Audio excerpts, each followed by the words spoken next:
Assalamualaikum warahmatullahi wabarakatuh. Selamat datang lagi di channel Riopreneur Official. Teman-teman sekalian, kali ini saya ingin berbagi sedikit tentang periklanan ya. Periklanan media online. Bagaimana prosedurnya yang sebenarnya ya. Saya wajib bicara hal ini karena memang akhir-akhir ini banyak terjadi bisnis baru yang mengatasnamakan iklan. Dan sialnya lagi banyak orang tertipu dengan hal-hal konyol semacam ini kan. Ya kenapa kok nama iklan yang dibawa ya kan? Kenapa kok bisnis iklan? Lebih menarik kan? Karena kedengarannya tidak dipungkiri juga kalau namanya bisnis iklan ini lebih menarik, lebih bergengsi dan lebih bisa untuk merebut hati calon member, begitulah kira-kira kan. Kalau orang tanya kok kerja apa, bisnis periklanan apa tuh, kan gitu kuncinya. Jadi menarik tuh kan. eh saya bukannya ingin menghujat siapapun yang apa namanya bergelut di bidang itu ya, tetapi saya ingin berbagi bagaimana aturan mainnya bisnis iklan itu ya. Teman-teman sekalian, sebelumnya saya mohon maaf kalau memang ada perkataan saya yang eh, menyakitkan hati perasaan. Pertama, bisnis iklan itu kalau eh, berorientasi kepada AdSense, ya kan jelas iklan itu akan masuk apabila ada AdSense kalau secara nasional. Bohong sekali kalau ada perusahaan yang mengaku-ngaku bisnis iklan tanpa ada AdSense. Kalau dia online, mungkin ada, bisa jadi juga dengan apa namanya kayak endorse seperti itu ya, endorse lah. Kan. Tapi endorse pun dia ada kategorinya ya. Pertama, endorse itu misalnya untuk sekali tayang kontraknya 1 bulan, ya itu paling lama. Dalam 1 bulan itu targetnya berapa yang keluar, yang harus masuk tuh targetnya berapa. Kalau misalnya dia beriklan di suatu tempat, kalau dia beriklan di situ ternyata mencukupi target yang dia butuhkan, ya pasti dia iklan lagi dong, tentunya gitu ya. Dan kalau misalnya iklan itu merasa dia iklan di tempat tersebut tadi tidak ada penghasilan atau kemajuan apapun, tentunya orang iklan itu akan berpikir 2 kali untuk iklan di situ kan. Intinya begitu tuh sebenarnya iklan yang, kalau yang sejujurnya, iklan yang semestinya seperti itu ya. Kenapa kenapa kok banyak sekali bisnis yang mengatasnamakan iklan? Begini teman-teman, saya tidak mau masuk ke ranah perusahaannya ya. Itu yang pertama ya. Yang saya ingin maksud di sini untuk iklannya ya teman-teman ya. Iklan itu bisa dikategorikan apa sebagai bonus untuk perusahaan. Iklan tuh, iklan misalnya biasanya ada youtuber kan, kalau eh, ada iklan misalnya Tokopedia, maaf ini bukan iklan lagi ya, Tokopedia ataupun Shopee ataupun apa ya, dia kebetulan yang memperagakan itu youtuber itu sendiri, dan pastinya orang itu yang langsung membayar kepada youtuber itu, makanya itulah endorse namanya. Jadi seperti itu ya. Dan iklan ya, yang aturan main di Google AdSense yang saya ketahui, kenapa saya bicara ini, karena saya paham betul masalah ini ya. Kenapa itu yang harus kita bahas. Pertama, iklan itu tentunya melibatkan pihak ketiga, yaitu pihak Google AdSense ya. Itu sebagai pihak ketiga, sebagai promote ya. Jadi investor itu mengiklankan produknya ke Google AdSense, nanti Google AdSense lah yang menunjukkan kepada para vlogger seperti ini, vlogger namanya ya. Seperti ini, nanti iklan itulah yang masuk ke situ. Jadi seperti itu.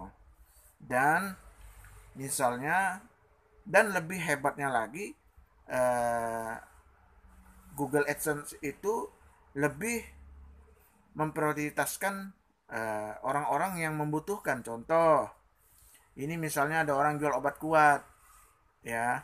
Jadi ada orang-orangnya tertentu yang pecinta obat kuat kan. Jadi dia itu mencari literasi tentang obat kuat di Google AdSense. Google ya, bukan AdSense. Jadi dia cari itu, maka dari dia klik itu nanti akan berjurut. Nah, ya kan? Akan berjurut bermunculan iklan-iklan, bahkan obat pemanjang lah katanya kan. Obat ini, maka itulah iklan. Maka dengan klik ya, dengan klik yang tersentuh, maka pihak sponsor sudah memberikan uang kepada Google AdSense untuk ditayangkan. Per kliknya itu mereka akan bayar bagi yang pengepost itu tadi. Makanya sebagai vlogger ataupun blogger, ya itulah yang semestinya, yang memang sebenar-benarnya yang sebenarnya untuk iklan. Contoh misalnya 100.000, ya nanti dalam 100.000 rupiah ini misalnya saya jual tutup tutup ini, contoh tutup kopi. Tahu ini ya. Nah, saya jual di YouTube, di Google ini dengan 100.000 dengan berapa kali tayang, ya. Nanti dalam 1 bulan tayangnya nih, misal, oh ini iklannya yang pemiliknya nih Rio nih, pemiliknya. Nanti ini akan tayang nih selama 1 bulan penuh. Nah, nanti orang yang cari ini, maka Google dengan tersendirinya akan menyalurkan ini, ya, menyalurkan ini ke tempat yang orang yang tertuju. Maka orang publisher, orang-orang yang investor tadi akan merasa puas bahwa produknya itu minimal lah dilihat oleh orang. Jadi seperti itu. Jadi seperti itu ya kawan. Jadi bukan seolah-olah bahwa orang mengiklan itu tidak tertuju kepada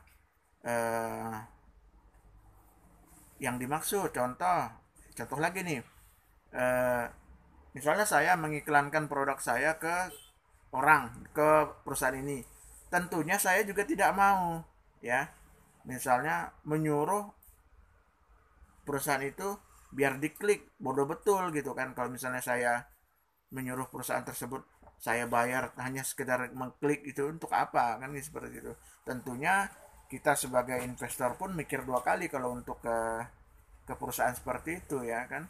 Jadi seperti mending saya promosi di Google itu pemirsanya sudah tertarget, ya. Makanya dengan umur yang sekian nanti Google bisa mengkotakkannya ke ini, ke apa bahasanya ya. Nanti Google akan menayangkan iklan tersebut ke orang yang tertuju, maka lebih pas. Jadi pasarnya tuh pas sebenarnya. Makanya orang senang pakai Google AdSense.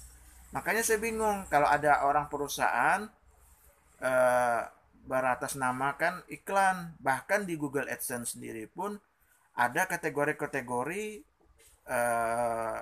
blogger, seorang blogger bisa websitenya dimasukkan iklan, ada kategorinya, harus begini, harus begini, harus begini. Sama kayak peraturan YouTube. Kalau YouTube itu harus 1.000 subscriber, 4.000 jam tayang, begitu ya. Jadi seperti itu. Nah, kalian bisa tahu sendiri. Makanya di website blogger, seorang blogger ya, pemain blog berita biasa itu kan ada di Facebook tuh kan. Nah itu kalau kita klik ada iklan tuh yang nempel di situ tuh. Ada juga yang tidak ada iklannya. Kenapa? Belum termasuk kategori. Apa kategorinya? Kalian pelajari sendiri. Di situ ketentuannya. Kalau yang saya dalami ya tentang Google AdSense ini, ya tentunya ada kategori yang sudah saya sebutkan tadi. Tidak semudah itu untuk mendapatkan partner di periklanan. Makanya pasti tidak bisa dipungkiri kalau perusahaan-perusahaan tersebut mengatasnamakan iklan, ya, mengatasnamakan iklan, pasti ujung-ujungnya juga uang member yang bergabung yang masukkan ke dalam perusahaan tersebut akan yang membayar member-member baru. bonus member-member lama maksudnya ya. Jadi seperti itu kawan. Jadi kalau untuk iklan misalnya nanti untuk AdSense kayak gini begitu untuk apa. Jadi ya agak bingung juga kan. Jadi bagaimana tuh? Kalau sudah seperti itu kondisinya, maka tidak ada lagi orang yang main YouTube seperti ini. Buat apa capek-capek kan?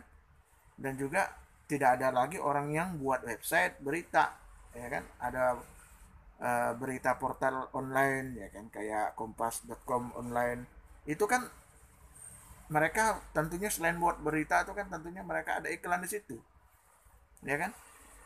Jadi bohong sekali kalau tidak ada penghasilan di situ kan. Setiap visitor yang datang ya, viewer kalau di YouTube, visitor yang datang kalau di blog ya, intinya itu semua mempengaruhi ya, itu semua mempengaruhi. Makanya sebenarnya memang bisnis itu kalau yang sebenarnya ya yang normalnya yang saya jelaskan dari awal tadi, seperti ini ya kan, aturan mainnya seperti ini. Bang, ada yang tanya, bisnis itu kalau joinnya makin mahal, ya kan? Kalau joinnya makin mahal, nanti penghasilannya juga dari makin mahal. Terus sini saya tambah bingung lagi kan? Kenapa tuh? Ya kan? Kenapa? Kok bisa bisa mahal? Makin mahal modalnya, makin mahal iklannya. Begini kawan. Menurut iklan dasar, iklan lagi nih, iklan dasar ya. Kalau mau dapat penghasilan besar, ya, saya kasih tahu nih. Kalau mau dapat penghasilan besar, ya, itu postingnya harus di luar negeri, nggak bisa dalam negeri. Indonesia lokal ini nggak bisa. Kenapa? Karena di Indonesia ini ya eh, untuk ukuran berbayar per klik itu kecil sekali. Misalnya satu klik orang mengklik ini, satu klik orang mengklik hanya sekitar dibayar 0,01 kok nggak salah, saya kecil sekali kan. Kalau dibanding iklan kalau tayangnya di Amerika, YouTube ini kalau tayang di Amerika sekali tayang per klik tuh bisa 3.000, bisa 2.000, bisa 3.000 ya kan, bisa apa namanya, bisa bahkan ada yang 11.000 ya kan per kliknya tuh. Nah, per ada bukan maksudnya 1.000 per dolar maksudnya ya. Satu klik, saya ulangi lagi, per kliknya itu bisa $1, $2, bahkan ada yang $5 per kliknya. Kalau di Amerika New York ya itu $5 bayarannya, makanya mahal sekali. Dan juga itu ada syarat-syaratnya kawan. Syaratnya apa lagi tuh? Harus bikin judul bahasa Inggris, harus bikin deskripsinya juga bahasa Inggris, tagnya juga harus bahasa Inggris, thumbnailnya juga harus bahasa Inggris. Banyak itu kan, belum wilayahnya lagi kan. Jadi seperti itu. Kalau beda lagi dengan kalau kita ngomong begini, ngoceh begini kan, pakai bahasa Inggris. Tapi biasanya ada orang tuh yang bikin channel luar, di videoin aja begini kan, jalan-jalan gitu kan. Eh, tapi tidak ngomong, hanya berdasarkan misalnya informasi ini adalah dalam judulnya tadi, judulnya pemandangan indah, misalnya beautiful apa gitu kan. Jadi orang udah paham, wah ini pemandangannya gini. Biasanya video-video gitu nggak panjang. Itu cara untuk mencari penghasilan yang besar. Jadi kalau untuk masalah iklan itu tadi, kalian pelajari dulu penghasilan yang besar mana. Jangan mau lah dibodoh-bodohin kan. Pelajari dulu bagaimana, sama enggak dengan yang saya jelaskan ini cara kerjanya. Kalau tidak sama yang saya jelaskan ini dari awal tadi, itu ujung-ujungnya scam juga pasti. Pasti. Saya wajib bicara ini karena memang menjamur sekali perusahaan seperti ini kan. Makanya terganggu juga. Ya, terganggu juga kita dibuatnya. Kalau memang jelas aturan mainnya, ada izinnya apa tidak. Kalau orang iklan itu harus ada kominfo, izin dari kominfo itu yang paling penting. Kalau tidak pasti dibabat sama pemerintah tuh. Contoh Mimes, nah, ya kan, tidak dipungkiri. Mimes itu katanya berkedok, kata polisi nih, berkedok iklan, padahal tidak ada iklan gini-gini macam-macam lah tuh dia ngomong kan. Tapi intinya ada atau tidak ada orang lapor pasti dibabat. Kenapa? Karena ini juga tidak jelas peraturannya bagaimana, siapa yang investor, siapa yang bekerja sama dengan perusahaan tersebut kan gitu. Ini contoh aja ya, contoh ya, walaupun ini masih dalam sidang, tapi tetap yang saya ambil poin itu kan dibabat itu. Jadi gitu ya kawan, supaya tidak rugi, apalagi berbayar maksudnya. Yang gratis pun ya harus dilihat dulu siapa ownernya, siapa bagaimana rekam jejaknya, dan apa namanya, perusahaan ini letaknya ada di mana. Jangan sampai letaknya itu pun bodong ya. Artinya bodong itu uh, dicari alamatnya ya kan. Bahkan kemarin ada YouTuber tuh, ada satu bisnis ya, dia cari sendiri tuh di mana letak perusahaan, ternyata tuh hanya ruangan kosong. Nah, mau jadi apa tuh? Kan memalukan negeri seperti itu kan. Perusahaan tidak ada tidak profesional seperti itu. Namanya platformnya besar, tetapi dicek kantornya tidak ada. Itu kata youtubernya tersebut. Kalian bisa cek tuh siapa namanya youtubernya dan bisnis apa yang dilihat ya kan. Tapi saya tidak menghujat bisnis tersebut kalau selama itu bermanfaat buat masyarakat saat saat pandemi begini ya, why not? Saya itu juga tidak melarang, ya kan? Ya kalau kenapa? Karena mereka itu kan bergabung atas kemauan mereka sendiri dan resikonya juga tahu sendiri kan. Jadi seperti itu ya kawan. Saya sudah panjang lebar ngomong. Ya udah, saya pikir itu dulu. Dan ingat, kalau kalian ingin memasuki bisnis, satu bisnis, kalian pelajari video saya ini. Pelajari ocehan saya dari awal karena ini penting ya. Mau bikin periklanan juga harus melihat video saya ini juga biar paham dulu dasar-dasar periklanan itu seperti apa ya guys. Begitu juga iklan di TV sekali tayang itu kan. Kenapa iklan TV? Karena pemirsanya jutaan sekali tayang yang melihat barang ini ya. Maka pemirsanya sudah tertuju, keluarga rumah tangga itu pemirsanya kalau TV mah.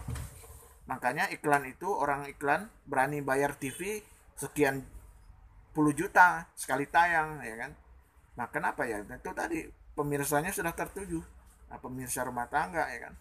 Bisnis iklan apapun, dimanapun, baik di online atau di TV nasional ataupun apapun, ya tentunya program apapun mereka tetap bayar. Ya orang bayar ke situ. Tapi kalau iklannya hanya nonton, nanti bayarnya pakai bonus, pakai uang member baru yang bergabung, ya pasti tidak lama perusahaan seperti itu. Kalian lihat ucapan omongan saya ini, insya Allah tidak menyesatkan umatnya. Oke, saya pikir itu dulu yang dapat saya sampaikan. Panjang lebar saya bicara.